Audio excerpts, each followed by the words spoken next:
5월 2일 화요일입니다. 오늘은 로마서 8장 12절부터 마지막 39절까지 말씀. 아바 아버지라 부르짖느니라 는 제목입니다. 아바 아버지라 부르짖느니라. 이 목회를 하면서 느끼는 것 중에 하나가, 아직도 많은 성도들이 예수 믿는 삶을 살면서 신앙생활이라는 게 뭔지 이게 정립이 안 된 것 같아요.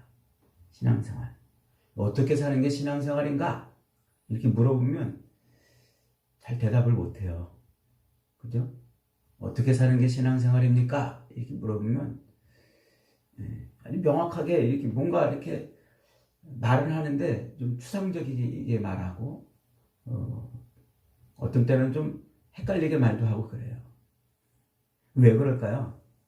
아직 이 신앙생활이 정확히 뭔지를 모르기 때문에 그럴 수 있다는 거예요.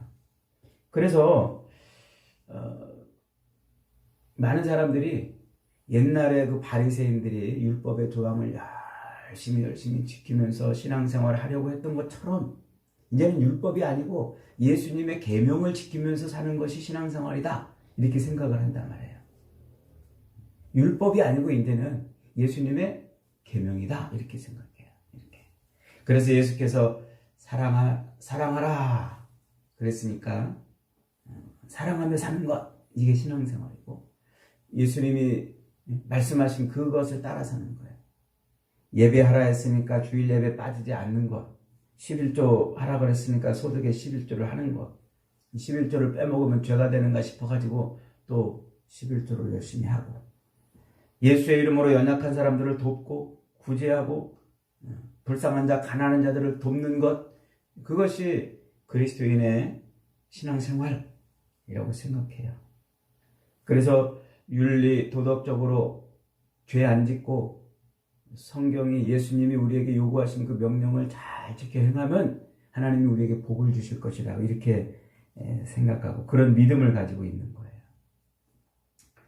이 바울의 이 표현을 빌리면 그런 모든 것들은 한마디로 지성이면 감천이다, 이런 신앙이라는 거예요. 그게 바울이 지금 말하고 있는 이 로마서의 이야기를 가지고 그것을 표현하면 그게 뭐라고요?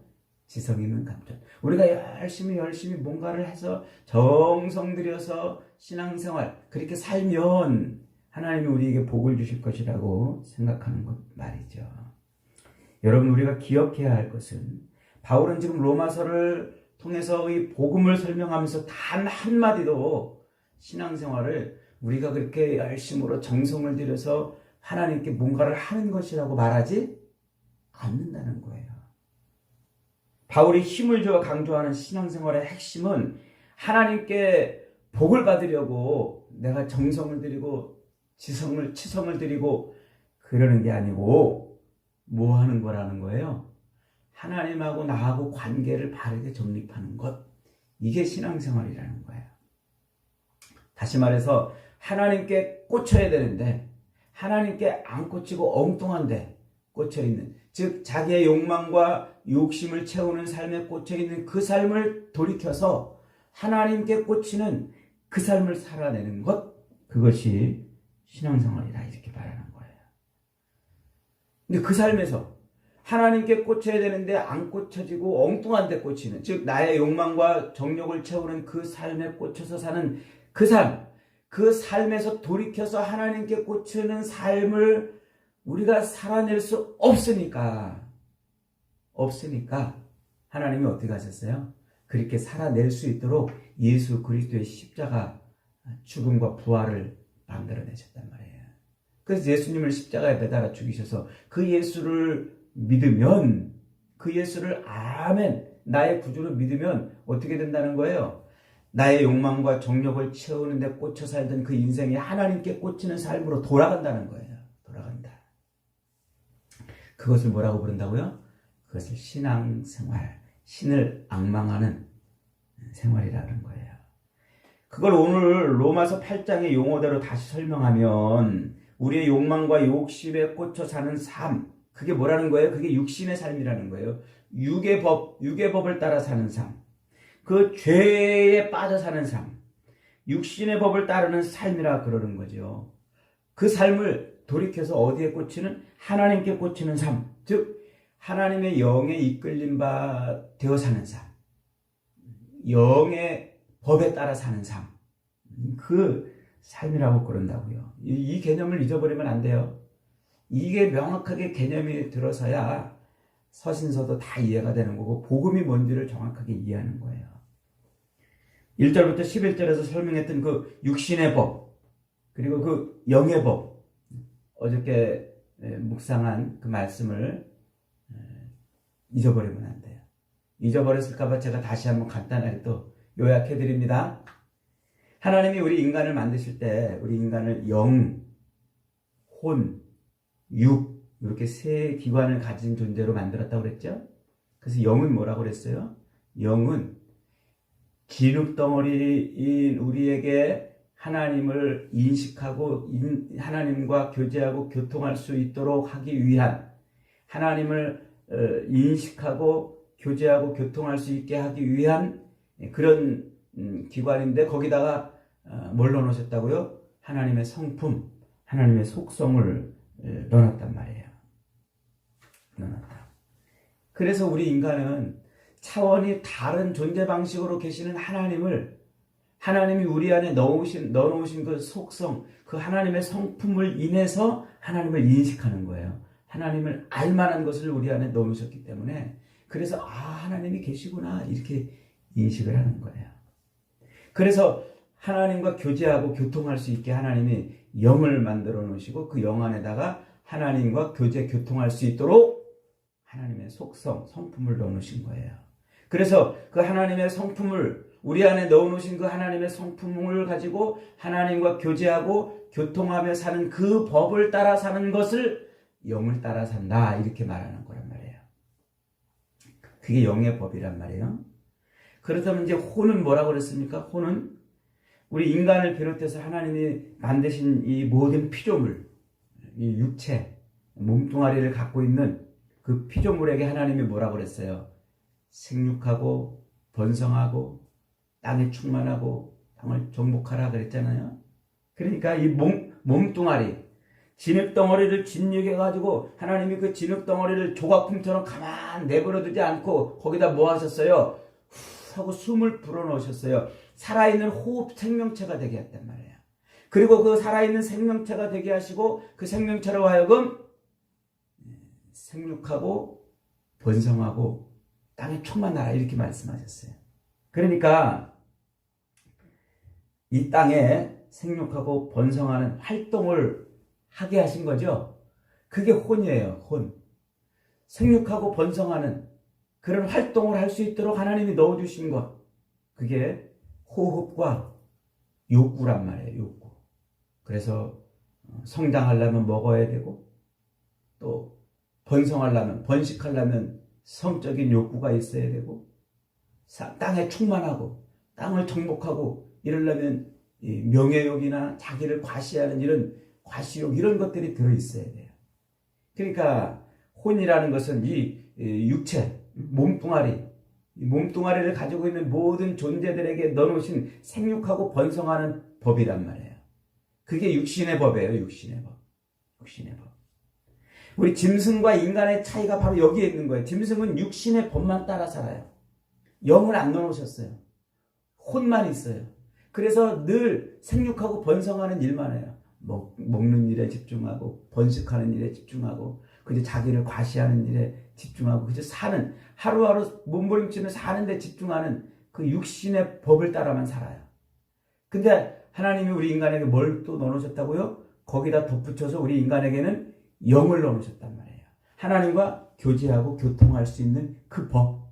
그래서 인간은 이 육체를 가지고 있기 때문에 육신의 법도 따라 살아야 하지만 하나님과 교제하고 교통하는 이 영의 법도 따라 살아야 돼요. 그런데 아담의 타락 이후에 그 영의 법이 소실이 된 거예요. 아담이 그 마귀의 유혹을 받아서 그 영의 법을 거부해버렸어요.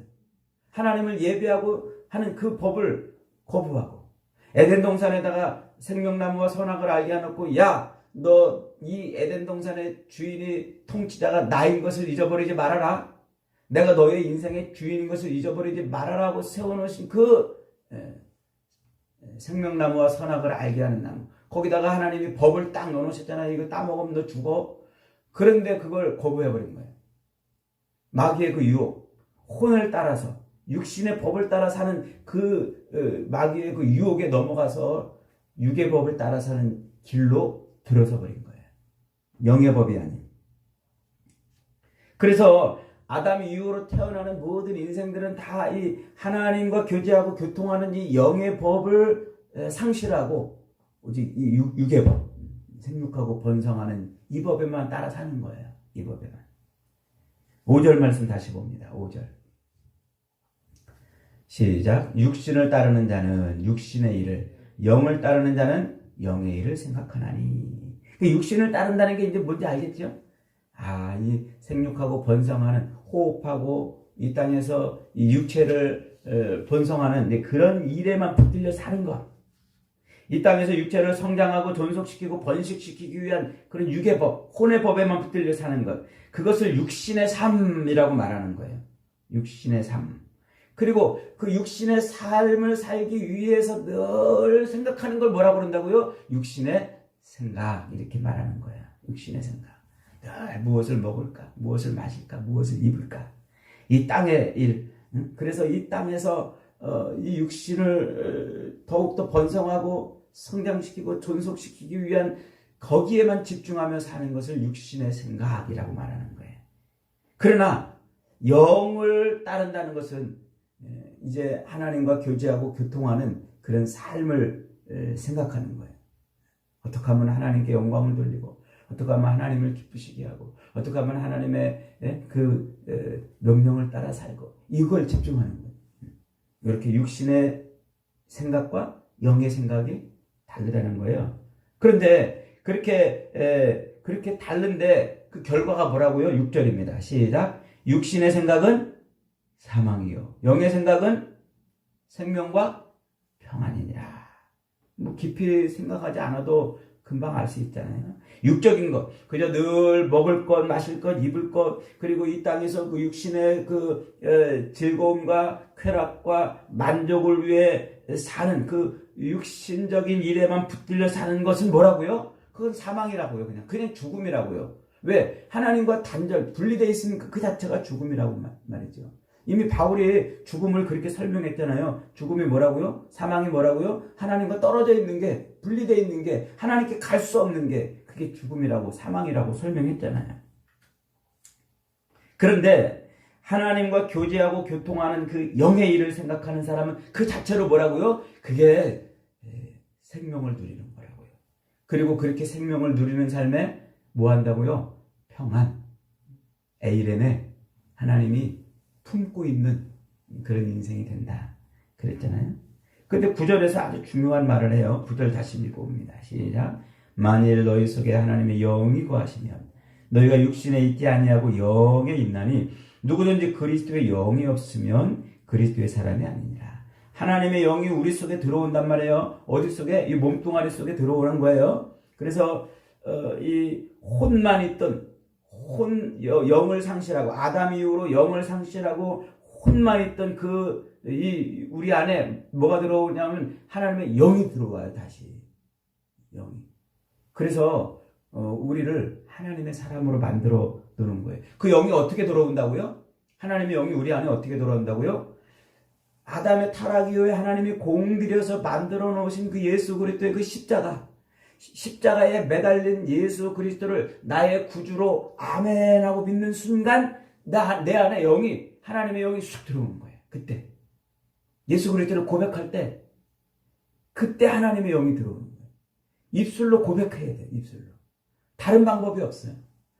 그래서 우리 인생은 요 짧은 육신 기간 동안 70살고 80 사는 요 동안 내 호흡이 멈춰지기 전에 그때 입술을 벌려서 주님을 고백해야 돼요. 이 외에는 다른 방법이 없어요. 다른 방법이. 이것 아니고서는 우리 안에 하나님의 영이 들어올 방법이 없어요. 예수의 영이 들어올 방법이 없어요. 그래서 예수님만 그 예수를 우리가 고백하는 그 길만이 오직 구원의 길이라고 그러는 거예요. 그렇게 하나님의 영이 우리가 예수를 고백함으로 십자가에 달린 예수를 나의 구주로 고백하는 순간 하나님의 영, 예수의 영이 내 안에 슉 하고 들어오면 그러면 어떤 일이 벌어진다고요? 14절 같이 있습니다. 시작. 무릇 하나님의 영으로 인도함을 받는 사람은 곧 하나님의 아들이라. 하나님의 인도함을 받는다는 것은 영에 붙들렸다는 거예요. 그러니까 예수 그리스도를 고백하는 순간 하나님의 영이 내 속에 쑥 들어오는 순간 나한테서 어떤 일이 벌어진다고요? 내 신분이 바뀐다고요. 뭘로? 하나님의 아들로 신분이 바뀌어요. 하나님의 아들로. 이 신분의 변화는 서서히 바뀌는 게 아니에요. 오늘 예수 믿고 10년 뒤에 하나님의 아들이 되는 것이 아니라, 오늘 예수 믿고 세례받을 때 하나님의 아들이 되는 것이 아니라, 오늘 예수 믿고 신앙생활 잘하면 하나님의 아들로 바뀌는 게 아니라, 내가 예수를, 십자가에 달린 예수를 나의 구주로 믿는 순간 그때 하나님의 아들로 훅 하고 바뀌는 거예요. 순간. 우리 엄마 뱃속에서 아기가 뜨냐고 태어나잖아요. 그 태어난 아기를 보세요. 아유, 얼마나 쭈글쭈글하고 핏덩어리같이 생겨서. 그냥 그 아이가 누워가지고 뭐해요? 오줌 싸고 똥 싸고 징징거리고. 그래도 그 아이를 짐승이라고 안 하잖아요. 우리가 번데기라고 안 하잖아요. 그 아이를 뭐라고 불러요? 사람이라고 부른단 말이에요. 엄마 뱃속에서 나오는 그 순간 사람이에요. 수준은 아직 사람의 수준이 안 됐어도 신분은 사람이란 말이에요. 그러니까 우리가 예수 그리스도를 구주로 고백하는 그 순간 하나님의 자녀의 삶의 수준을 못 살아도 우리는 신분으로 하나님의 자녀, 아들이 되는 거예요. 아들이. 그렇게 하나님의 아들이 되면 어떻게 된다고요? 그러면 하나님의 아들됨의 지위를 성령이 확인시켜 준단 말이에요. 성령이. 그렇게 하나님의 아들됨의 지위를 내가 순식간에 얻으면, 예수를 믿음으로 순식간에 아들이 되면 15절 말씀, 15절 시작. 너희는 다시 무서워하는 종의 영을 받지 아니하고 양자의 영을 받았으므로 우리가 아빠 아버지라 부르짖느니라 그랬어요. 아빠 아버지라. 요 아빠 아버지라는 말은 아빠라고 번역된 말이 아바인데, 요 아바는 아람어로 이제 아빠라는 의미예요. 근데 요것을 이제 우리 개역 개정에서는 번역을 아빠라고 이렇게 번역해 놨는데, 이게 이제 친숙한, 하나님을 정말 친근하게 부르는 그런 용어라고 생각해서 그렇게 번역을 해 놓은 거예요. 근데 번역을 안 하는 게 좋아요. 왜냐면 아빠 그러면은 너무 친근한 의미만 이렇게 강조를 해요. 물론 이제 우리가 하나님의 자녀가 되었으니까 하나님을 친근하게 아빠라고 이렇게 부를 수 있다는 측면에서 아빠라고 이렇게 말할 수도 있지만, 이 말은 그것보다 더 어마어마한 의미를 담고 있어요. 무슨 말이냐면, 이 아바라는 말을 예수님도 한번 쓰셨어요. 하나님 앞에 예수님이 아바 아버지요 이렇게 불렀단 말이에요. 하나님을 언제 불렀을까요? 예수님이 마가복음 14장 36절에 가면은요, 겟셋마네 동산에 올라가시잖아요. 마지막 날 밤에. 그리고 그 겟셋마네 동산에 올라가서 땀방울이 핏방울이 될 정도로 아주 진액을 짜내면서 기도를 해요. 그 기도가 뭐였어요? 아버지요, 아버지요. 할 수만 있으면, 아바 아버지요, 할 수만 있으면 이 잔을 내게서 지나가게 하옵소서. 그러나 나의 원대로 마옵시고 아버지의 뜻대로 되기를 원합니다. 내 뜻대로 마옵시고 아버지의 원대로 되기를 원합니다. 이렇게 기도해요. 그때 아바 아버지요라고 한번 불러요. 하나님은. 그러면 그때 예수님이 땀방울이 핏방울이 될 줄은 진액을 막 그렇게 기도하시면서 애들이 아빠 부르는 것처럼 아빠 나 이거 지나가게 해주세요 이런 의미로 불렀을까요? 물론 그렇게도 불렀을 수도 있겠습니다만, 그러나 그 마지막 순간에 예수님이 단순히 하나님을 친근한 의미로 부른다는 게 아니고, 하나님이 어떤 분이시라는 거예요? 하나님이 통치자요, 왕이요, 주권자라는 의미로 부르는 거예요. 하나님, 아버지 하나님, 하나님은 이 모든 걸 다 하실 수 있는 분인 줄 내가 압니다. 이 십자가도 하나님이 걷어가 주시고 이거 아니고도 다른 방법으로 분명히 하실 줄 믿습니다. 압니다. 그러나 그러나 내가 바라는 이 십자가를 치워주시는 내가 바라는 방식이 아닌 아버지의 뜻대로 그냥 되게 해주세요. 내가 바라는 바는 이 십자가가 아닌 다른 방법이지만 하나님이 원하시는 그 방법대로 되기를 원합니다. 하나님을 뭐하는 하나님의 주권, 하나님의 통치하심을 고백하는 용어란 말이에요. 이 아바라는 말이. 할 수만 있거든 이것을 지나가게 해 주시옵소서. 그러나 내 뜻대로 마시고 아버지의 뜻대로 되기를 원합니다. 이 십자가가 그러니까 예수님이 이 땅에 오셔가지고 십자가를 짊어지는 그 삶이 누구의 주권하에 이루어진 일이라는 거예요. 하나님 아버지의 주권하에 있었다는 거예요. 이게 아바라는 말이 그렇게 하나님의 통치자, 하나님의 주권자, 하나님의 왕되심을 고백하는 용어란 말이에요. 그러니까 우리가 예수를 고백함으로 십자가에 달려 죽으신 그 예수를 고백함으로 예수의 영이 내 안에 들어오면 우리도 이제 하나님을 뭐로 부른다고요? 하나님을 아바 아버지로 부른단 말이에요. 하나님을 나의 인생의 왕이요 주인이요 통치자라고 고백하는 그런 인생이 됐다는 말이에요. 그래서 우리가 실제로 예수 믿고 세례받은 다음에 그러잖아요. 하나님을 이제 나의 왕이라고 부르잖아요. 왕이신 나의 하나님. 그리고 고백하잖아요. 그게 여기서 나오는 거예요. 여기서 내 인생의 주권자, 통치자, 왕이심을 이제 고백하는 그렇게. 그러니까 그런 고백이 왜 나오는 거라고요? 내 안에 예수 그리스도의 영이 있기 때문에 나오는 거라고요. 영이 있기 때문에. 자, 그 다음에 16절 시작. 성령이 친히 우리의 영과 더불어 우리가 하나님의 자녀인 것을 증언하신다. 근데 내가 하나님의 왕 되심, 통치자 되심, 주권자 되심을 고백하면 그 고백을 하고 살면 내 안에서 성령이 하나님의 영이 예수의 영이 내 안에서 뭐 한다고요? 너 하나님의 아들이다라는 것을 확실하게 증언해 준단 말이에요. 증언해 준다. 내가 예수를 믿음으로 내 안에 하나님의 영, 예수의 영이 들어오면 내가 하나님의 아들로 신분이 바뀌면서 하나님을 나의 인생의 주인이요, 내 삶의 주권자요, 통치자라고 고백하는 그 고백을 하게 되는데 그런 고백을 하며 살 때 성령이 내 안에서 뭐 하신다고요? 아들인 것을 확인시켜 준단 말이에요. 하나님의 아들됨.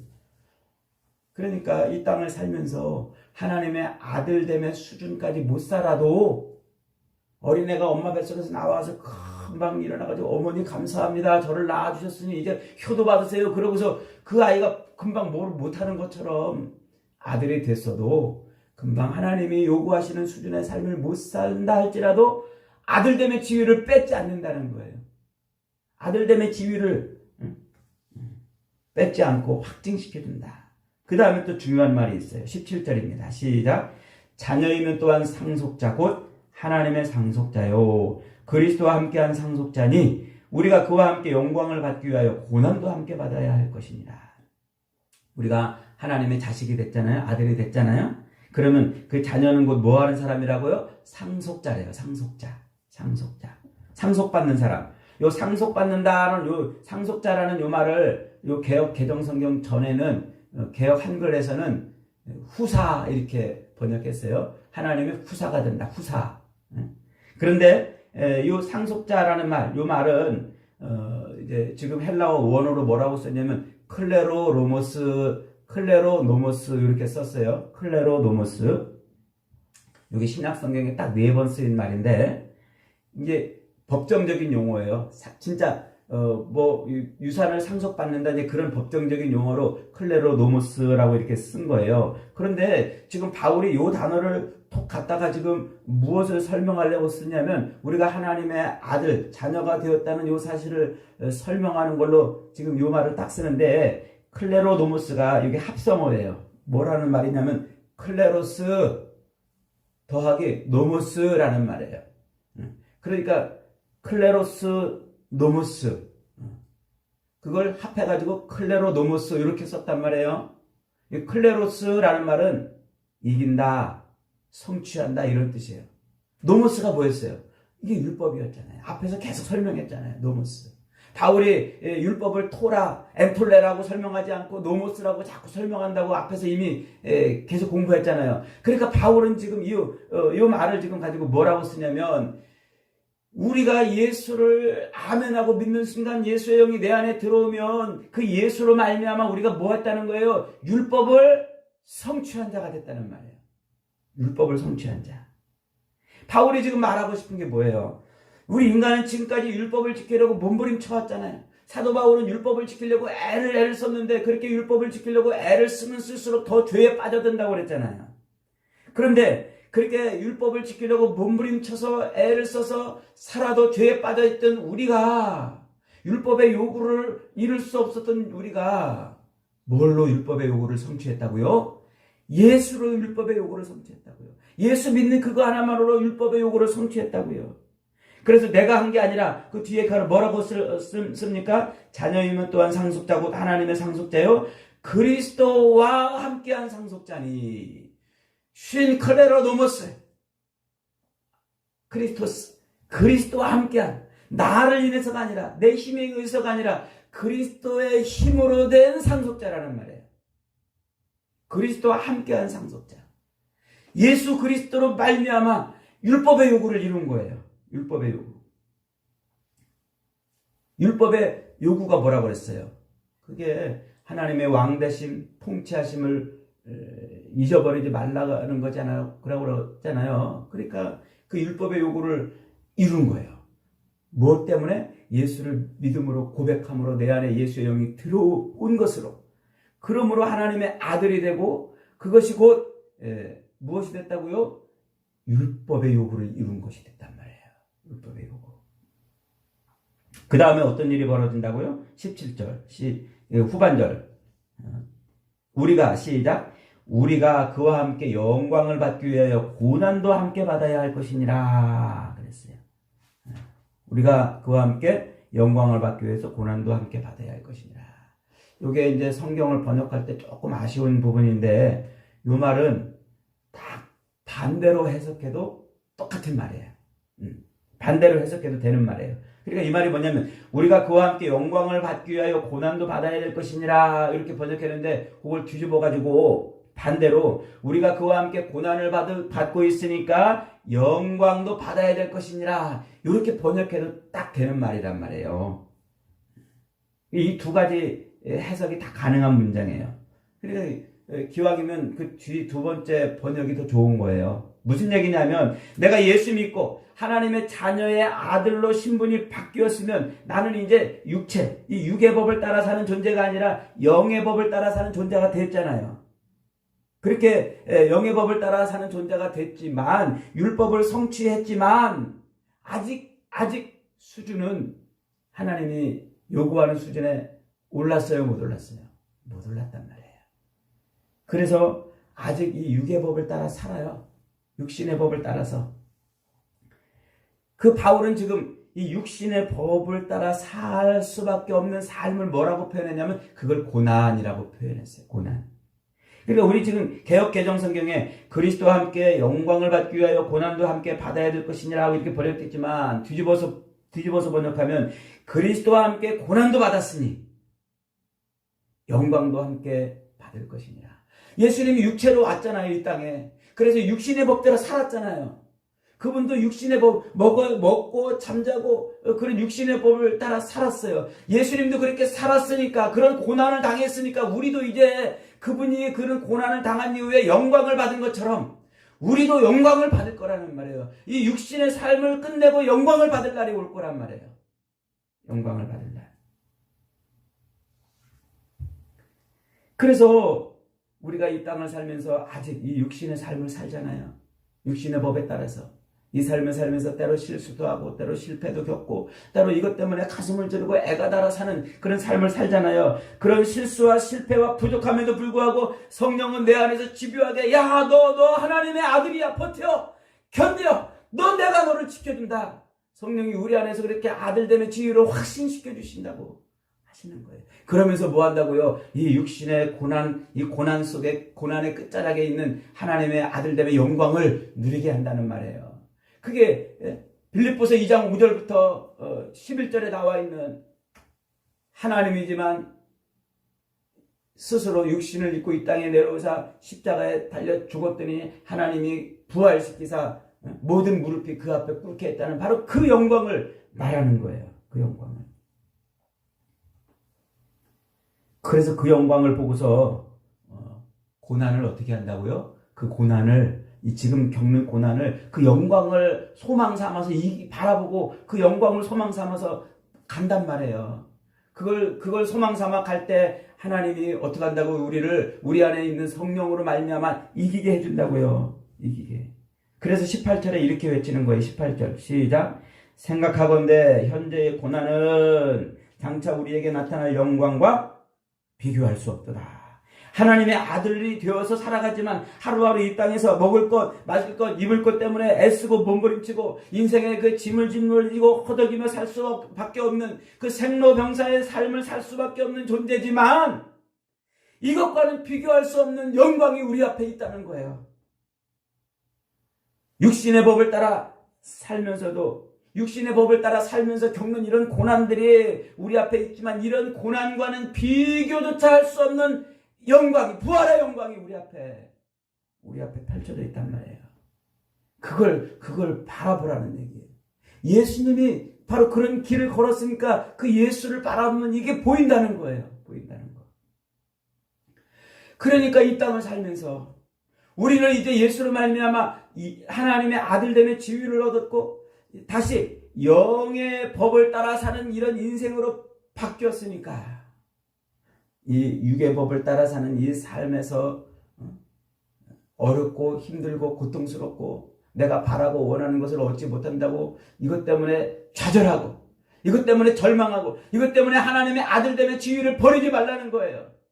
육신의 삶을 위해서 하나님의 아들됨의 지위를 버리고 이것 때문에 더욱더 세상을 향해 나가지 말라는 거예요. 빼앗기지 말고 하나님의 자녀의 지위됨을 잊어버리지 말고 감추지 말고 숨기지 말고 살라는 거예요. 당당하게 나는 하나님의 자녀입니다. 하나님의 아들입니다라고 외치고 살라는 거예요. 그러면 내 안에서 누가 나를 도우신다고요? 성령이 도우신다고요. 성령이. 내 안에 있는 성령께서 이 고난의 삶, 이 육신의 삶을 사는 이 모든 삶에서 이기게 해주신단 말이에요. 이기게. 26절 읽어봅니다. 시작. 이와 같이 성령도 우리의 연약함을 도우시나니 우리는 마땅히 기도할 바를 알지 못하나 오직 성령이 말할 수 없는 탄식으로 우리를 위하여 친히 간구하시느니라. 마음을 살피시는 이가 성령의 생각을 아시나니 이는 성령이 하나님의 뜻대로 성도를 위하여 간구하시니라.